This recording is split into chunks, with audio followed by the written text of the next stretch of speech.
న్యూస్కి స్వాగతం. తెలుగు రాష్ట్రాల్లో హాట్ టాపిక్స్. తెలంగాణ జాగృతి అధ్యక్షురాలు కవిత కీలక ప్రకటన చేశారు. ఏప్రిల్ 25న ఉదయం 10 గంటలకు నూతన రాజకీయ పార్టీ స్థాపించబోతున్నట్లు వెల్లడించారు.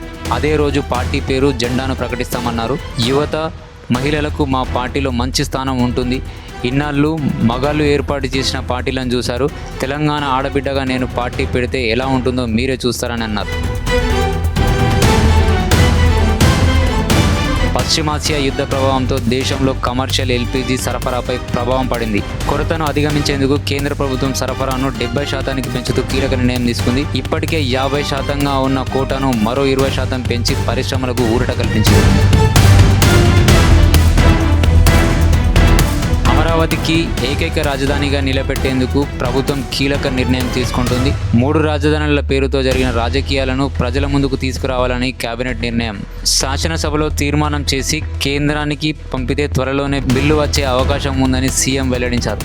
రాజధాని రైతుల పోరాటం అమరావతి ప్రాముఖ్యతను మరింత బలంగా ప్రతిష్ఠించనున్న ప్రభుత్వం. భద్రాచలంలో శ్రీరాముల వారి కళ్యాణ మహోత్సవం వైభవంగా కన్నుల పండుగగా జరిగింది. ఈ మహోత్సవాన్ని తిలకించేందుకు వేలాది భక్తులు తరలివచ్చారు.